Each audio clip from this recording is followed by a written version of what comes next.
रसमयी सुतं देवं कूलचन्द्रस्य तनयं विजयकिरणं वन्दे सरोजप्राणवल्लभम्।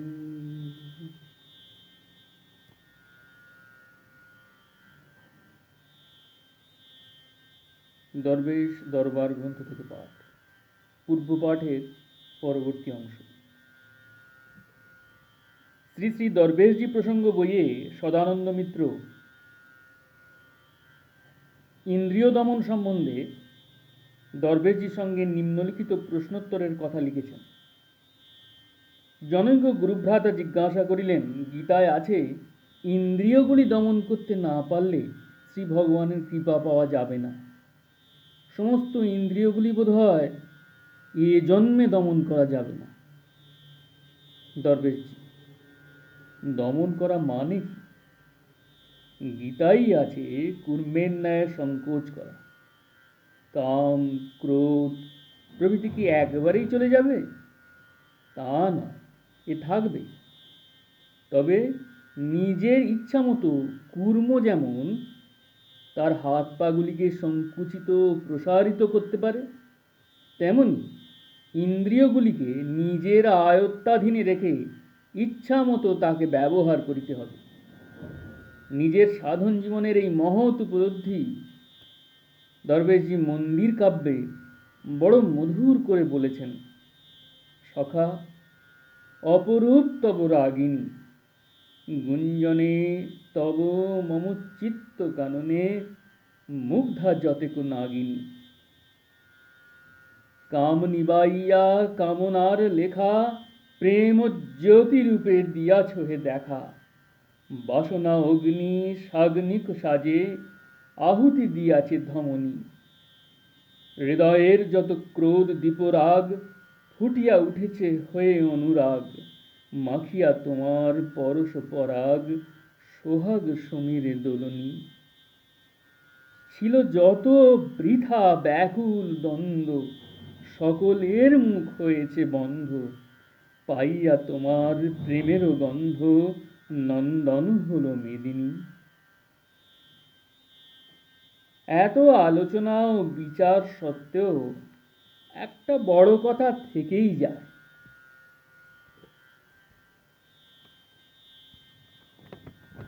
কাম যদি এতই অকিঞ্চিৎকর এবং কাম নিয়ে বিব্রত হওয়া যদি সত্যিই অপ্রয়োজনীয় হয়, তবে সার্থক সাধকদের জীবনে কাম এত ঝঞ্ঝাটের ব্যাপার হয়ে দাঁড়ায় কেন? সাধকদের কাম নিয়ে এত মাথা ঘামাতে দেখি কেন? স্বয়ং গোসাইজির কথাতেই দেখতে পাওয়া যায়। তিনি ব্রাহ্মধর্মের প্রচারক অবস্থায় পাঞ্জাবে একটি বালিকাকে দেখে হঠাৎ এমন কামবিহ্বল হয়ে পড়েন যে পরে ওই ঘটনার জন্য অনুতপ্ত ও অসহায় বোধ করে তিনি রাভি নদীতে আত্মহত্যা করতে যান। এই উপলক্ষেই তিনি অনুশোচনার বশে মলিন পঙ্কিল মনে, কেমনে ডাকিব তোমায়, পারে কি তৃণ পোষিতে জ্বলন্ত অনল যথায়, ইত্যাদি গানটি রচনা করেন। ওই সময়ে গোসাইজি রীতিমতো সংসারী এবং বিবাহিত। তখনও তিনি দীক্ষা লাভ করেননি সত্য, কিন্তু তার সাধন ও উপলব্ধির জীবন তখন বেশ উন্নত। কাম প্রবৃত্তিকে কতদূর অন্যায় অস্বাভাবিক বোধ হলে আত্মহত্যার ইচ্ছা হয় তা সহজেই অনুমেয়। ব্রহ্মচারী কুলদানন্দজির কামের জন্য উৎকণ্ঠা ও অধৈর্য শ্রী শ্রী সদ্গুরু সঙ্গের এখানে সেখানে প্রকাশ পেয়েছে।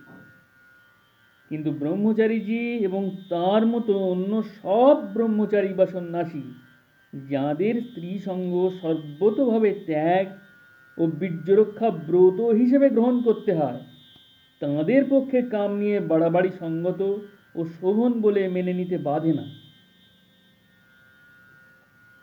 কিন্তু বিবাহিত গোসাইজির ওরকম আচরণে অন্য কোনো বিশেষ তাৎপর্য আছে বলে ধরে না নিলে মন যেন মানতে চায় না। এই আচরণের দুটি ব্যাখ্যা দেয়া চলে। প্রথমটি দরবেশ দর্শনের 6/106 নম্বর পত্রাংশে দরবেশজি দিয়েছেন। তিনি বলেছেন যে সাধন জীবনের শুষ্কতার জন্য গোসাইজি সে সময় পাগলের মতো হয়েছিলেন এবং সেজন্যই কামচিন্তা তার এত জ্বালাজনক হয়েছিল। দ্বিতীয় ব্যাখ্যা এই যে বিবাহিত সাধকের কাম যতই প্রবল হোক, যতক্ষণ তা নিজের স্ত্রীতে আবদ্ধ থাকে ততক্ষণই সুন্দর। যেই ওই কামচিন্তা বা কামপ্রয়াস পরস্ত্রীর উদ্দেশ্যে ঘটে, তখন উহা সাধকের পক্ষে ক্লেশকর ও সাধনের পক্ষে বিড়ম্বনা হয়ে দাঁড়ায়। কিরণের পরবর্তী জীবনে গোসাইজির সঙ্গে পুরীধামে বাস করার সময় এই কাম নিয়ে বড় ঝামেলা পোহাতে হয়েছিল।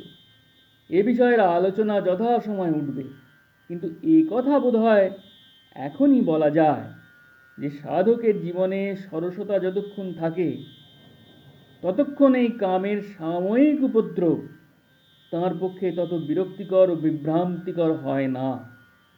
শুষ্কতার সময়ই এই কাম নিয়ে অযথা ব্যস্ত রাখতে হয় নিজেকে। কাম নিয়ে দুশ্চিন্তা সাধন জীবনের শুষ্কতার অন্যতম লক্ষণও বলা যেতে পারে। আর এই শুষ্কতা সাধকের জীবনে একাধিকবার আসবে, এও নিশ্চিত।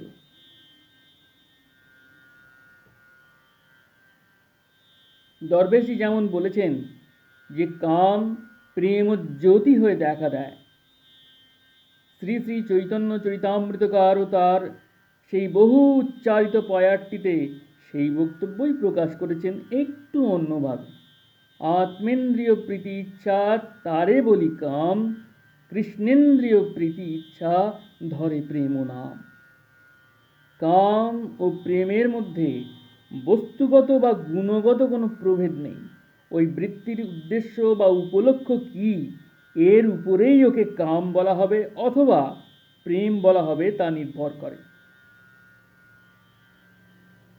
কোনো লোকের কতগুলি ভাব বা আচরণ দেখে তাকে কামুক বলা হয়, কিন্তু ঠিক সেই ভাব বা আচরণগুলি যদি কৃষ্ণের উদ্দেশ্যে বা ভগবত প্রীতির উদ্দেশ্যে প্রকাশিত হয় তবে তাকেই প্রেমিক বলে জানতে হবে।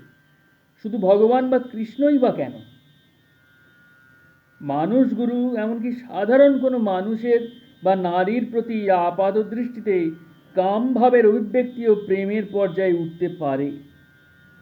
কালিমালে বা কাম প্রেমের দীপ্তিতে উদ্ভাসিত দেখাতে পারে।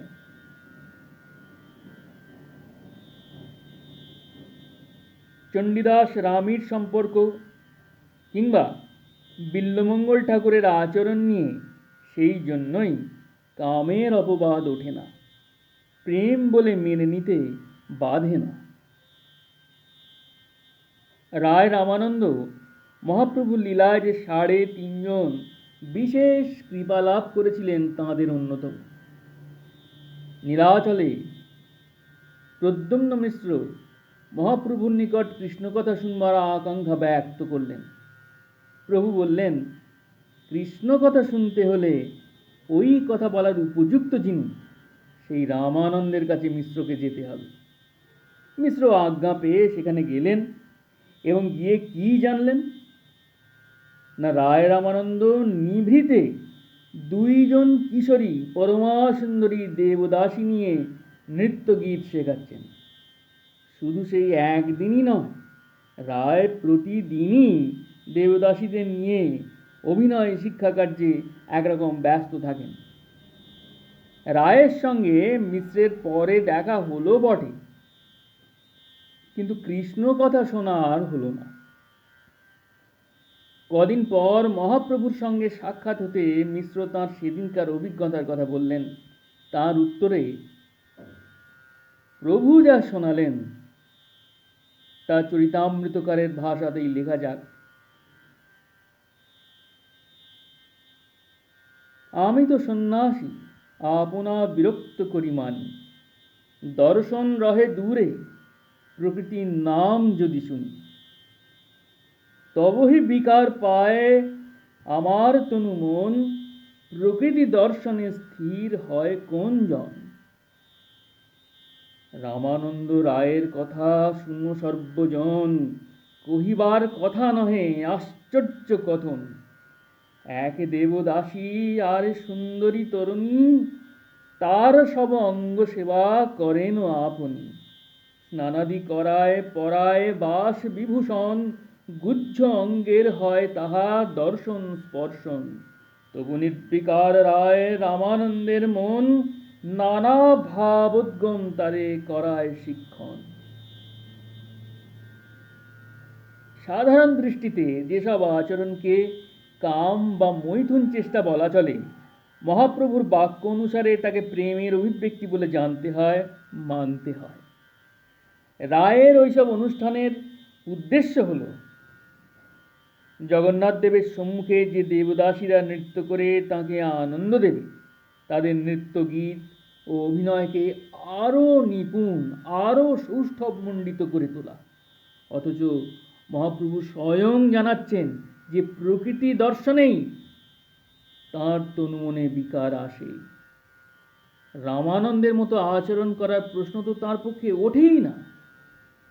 মহাপ্রভুর সাক্ষ্য না পেলে প্রদ্যুম্ন মিশ্রই কি রামানন্দের আচরণকে প্রেম বলে মানতে পেরেছিলেন?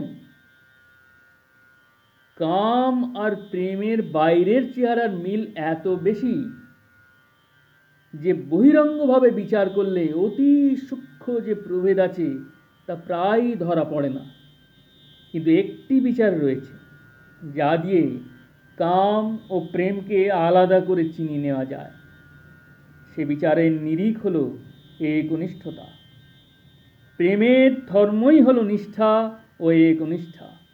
কাম একনিষ্ঠ, এক লক্ষ্যে কেন্দ্রীভূত হয়ে গেলেই তার জন্মান্তর ঘটে এবং ঘটে গিয়ে সে প্রেম হয়ে ফুটে ওঠে। এই একনিষ্ঠতা ভগবান বা আরাধ্য কোনো ভাব বিগ্রহের প্রতি যেমন হতে পারে, রক্ত মাংসের মানুষের প্রতিও হতে পারে।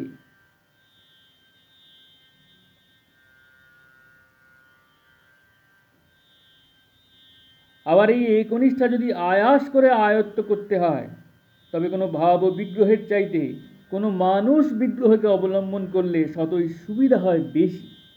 কেননা অদেহী কারোর প্রতি কাম বা প্রেমের যে কোনো ভাব নিয়ে এগোনো নিঃসন্দেহে বেশ কষ্টসাধ্য, প্রায় অসম্ভব বলে মনে হওয়াও বিচিত্র নয়। এজন্যই গোসাইজি বলেছেন, একটি মনুষ্যকে বিশেষ রূপে ভালোবাসা ধর্মসাধনের প্রধান অঙ্গ। প্রসঙ্গান্তরে তিনি আবার বলেছেন যে প্রাণটা এক স্থানে ঢেলে দিতে পারলেই হল।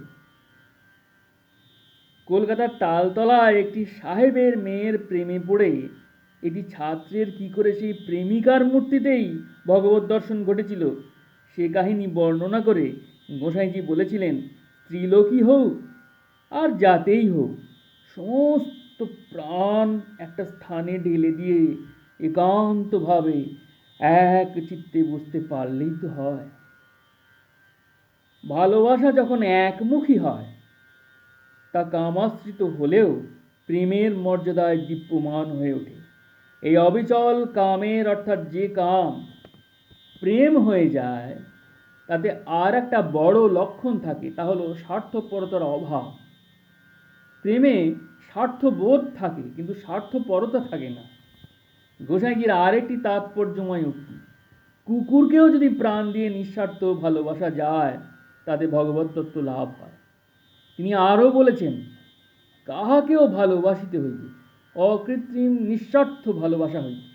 সেই ভালোবাসা কোন স্থানে অর্পণ করিয়া তাহাকে ভাবিতে ভাবিতে আত্মবিস্মৃতি হইয়া যায়। এই অবস্থা হইলে সহজে ভগবান লাভ করা যায়। গোসাইজি নিঃস্বার্থ বলতে স্বার্থপরতার অভাবেই বলতে চেয়েছেন। যথার্থ প্রেমিক প্রেমের পাত্র বা বস্তুকে একার করে রাখতে চান না। তাঁর প্রেমাস্পদ তাঁর মতো আরও অনেকের আনন্দ বিধায়ক, একথা ভাবতে তাঁর ঈর্ষা হয় না। প্রেমের সম্ভোগে প্রেমিকের নিজের আনন্দ আছে বটে, কিন্তু প্রেমাস্পদের যাতে আনন্দ হয় সেই আকাঙ্ক্ষা বেশি থাকে বলে প্রেমাস্পদের বহু বল্লভ রূপ তার নিরানন্দ বা বেদনার কারণ হয় না। এজন্যই কৃষ্ণেন্দ্রীয় প্রীতি ইচ্ছায় কাম প্রেম হয়ে যায়। এ অবস্থায় আত্মেন্দ্রীয় প্রীতি ইচ্ছা যে লোপ পেয়ে যায় তা নয়। দরবেশজি প্রভাত ভৌমিক মশাইকে প্রসঙ্গক্রমে তাই একবার বলেছিলেন যে ভগবান বা গুরুতে যখন কাম হয় তখন অবশ্য ওকে কাম না বলে প্রেম বলতে হবে। তখন আর অন্য কোনো জীব বা বস্তুতে কাম ভাব থাকে না। প্রেম তত্ত্বটি নিয়ে যতই রহস্যময়তার জাল বোনা হোক না কেন, ওর মধ্যে কিছু অলৌকিক, অস্বাভাবিক বা অতীন্দ্রিয় ভাব আছে বলে তাই মনে হয় না। কাম ভাব কুৎসিত বা ঘৃণ্য কোনো ভাব নয়। কামের বিকৃতি বা ব্যভিচার কুৎসিত হয়ে উঠতে পারে, কিন্তু সে তো যে কোনো সর্বজনগ্রাহ্য সদ্ভাব সম্বন্ধেও সত্য।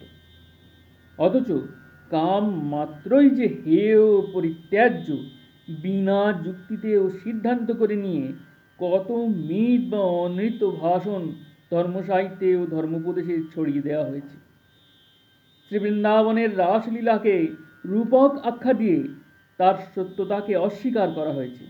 বৃন্দাবন লীলা যা ভাগবতে বিবৃত হয়েছে তাকে অপ্রাকৃত বলে বলা হয়েছে। শ্রী শ্রী চৈতন্য চৈতামৃতকার লিখেছেন, সহজে গোপীর প্রেম নহে প্রাকৃত কাম, কাম ক্রীড়া সাম্যতায় কহি কাম নাম।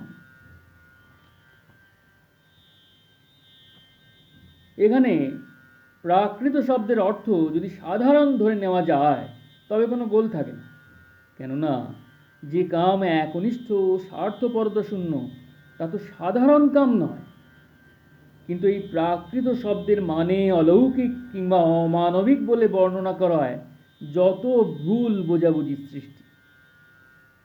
গোপীদের প্রেম রাসলীলায় তাদের আচরণ যে অমানবিক অর্থে অপ্রাকৃত নয় তা হরিদাস বসু মশাই তাঁর সদ্গুরু ও সাধন তত্ত্ব গ্রন্থে সুন্দরভাবে বিচার করে প্রতিষ্ঠিত করেছেন। রাধাকৃষ্ণ লীলা যা বৃন্দাবনে দাপর যুগে প্রকট হয়েছিল তা যদি অলৌকিকই কিছু হয় তবে তা মানুষ সাধকের সাধ্যবস্তু বলে মহাপ্রভু নির্দেশ করবেন কেন? এই অলৌকিকত্ব প্রমাণ করার জন্য নানা রকম যুক্তি দেওয়া হয়ে থাকে। তার মধ্যে একটি হলো যে রাসলীলার সময়ে কৃষ্ণ ও গোপীগণের কারোরই কাম প্রবৃত্তি প্রকাশিত হবার মতো বয়সই ছিল না। দরবেশজির শিষ্য নিখিলানন্দজি তাঁর ঈশ্বরসূত্র গ্রন্থে এ আপাত যুক্তিহীন যুক্তি ক্রমাগত উপস্থাপিত করেছেন। বৃন্দাবনের প্রকট লীলা ভগবানের নরলীলাই বটে। নরলীলায় ভগবান ও তাঁর পার্শ্বদগণ অসাধারণ কোনো কোনো আচরণ করলেও অলৌকিক বা অমানবিক কিছু করতে আবির্ভূত হন না। তাহলে নরলীলার কোনো প্রয়োজনই থাকে না। নরলীলার মূল উদ্দেশ্যই ব্যর্থ হয়ে যায়। সর্বশক্তিমান হয়েও ভগবান পুরোপুরি মানুষের মতো চলেন ফেরেন, মানুষের মতোই দোষ গুণে মেশানো ব্যবহার করেন। একেই তো বলে তাঁর লীলা। লীলা মেনেও সেই লীলার মধ্যে অলৌকিকত্ব, অস্বাভাবিকতার ভেজাল মেশালে গোটা তত্ত্বেরই অসঙ্গতি ঘটে যায়। শ্রুতিরা এবং রাম অবতারে আত্মারাম ঋষিরা ভগবানের কাছে প্রার্থনা করে কৃষ্ণলীলার গোপী হয়ে ভগবানের মাধুর্য রস আস্বাদন করতে জন্ম নিয়েছিলেন। নরলীলার প্রাকৃত লীলার যদি বিশেষ তাৎপর্যই না থাকে তবে ওরা আবার মানুষ হয়ে এলেন কেন? ভগবান কি তাঁদের এমনিতেই নিত্য বৃন্দাবনের লীলার শরিক করতে পারতেন না? না, গোপীদের কাম মানবিক অর্থেই কাম ছিল। কৃষ্ণে কেন্দ্রীভূত ও অব্যভিচারী হয়েছিল বলেই সেই কাম প্রেম হয়ে গিয়েছিল। গোসাইজিও বলেছেন, গোপীদের মধ্যে আমিত্ব ছিল, বড়াই ছিল। শেষে যখন দশম দশায় কিছু থাকলো না, তখন দর্শন হলো। এই যে প্রেমের কথা বলা হলো, তা মানুষের সাধকের পক্ষে সাধ্য, অর্থাৎ সাধন দ্বারা লভ্য। মহাপ্রভুর ভাষায়, প্রভু কহে সাধ্য বস্তু অবধি এ হয়, তোমার প্রসাদে ইহা জানিল নিশ্চয়। সাধ্য বস্তু সাধন বিনু কেহ নাহি পায়, কৃপা করি করো ইহা পাবার উপায়।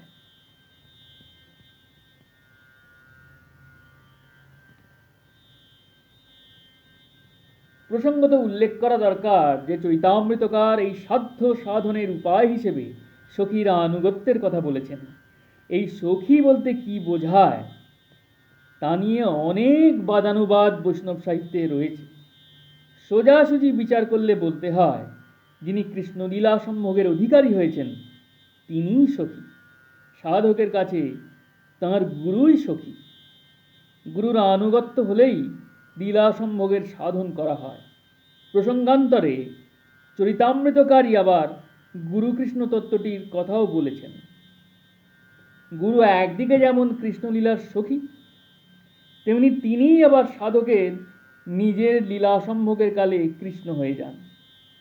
দরবেশজি সূত্রাকারে এই অচিন্ত তত্ত্বটি দরবেশ দর্শনের 9/110 নম্বর পত্রাংশে এইভাবে বলেছেন, শ্রীগুরু ভজনা করা এবং শ্রীগুরু অনুগত হইয়া শ্রীকৃষ্ণ ভজন করা যদি শক্তি লাভ হয় তবে একই কথা। দাপরে শ্রীকৃষ্ণের প্রকট লীলায় যে পঞ্চম পুরুষার্থ প্রেম ভক্তির প্রকাশ হয়েছিল, সেই অভূতপূর্ব প্রকাশ্য লীলা যে লীলা হিসেবেই আস্বাদ্য, তা মহাজনেরা বরাবরই জানতেন। সেই লীলা কথা শ্রবণ ও কখনো সখনো সেই লীলা মনশ্চক্ষে বা সাধন চক্ষে দর্শন পর্যন্তই সাধারণ মানুষের প্রাপ্তির সীমা বলে নির্দিষ্ট ছিল। শুধু লীলা দর্শন ও শ্রবণই নয়, সেই লীলায় অংশীদার হয়ে সেই লীলা সম্ভব যে সাধারণ মানুষের পক্ষে সম্ভব, তা জানাতেই মহাপ্রভুর আবির্ভাবও প্রকট লীলা। এবং সেই আপাত অসম্ভব প্রাপ্তি যে বিশেষ সাধন প্রণালী দ্বারা সম্ভব, তাই হল মহাপ্রভুর কৃপার দান। সাধারণ জীবের ভাগ্যে এ খবর ও এ প্রণালী আগে কখনো জোটেনি বলেই এ বস্তু চিরাত অনর্পিত চরিং বলে বর্ণিত হয়েছে। মহাপ্রভু সদ্গুরু অবতার হয়ে আসেন, তাই এই সাধন প্রণালী প্রকাশিত হয়েও প্রচারিত বা বিতরিত হল না তাঁর প্রকট লীলায়। গোসাইজির আবির্ভাব সদ্গুরু রূপে মহাপ্রভুর আরব্ধ ব্রতের উদযাপন করতে, অনর্পিত চরিং স্বভক্তি শ্রিয়মকে পুরোপুরি অর্পণ করতে।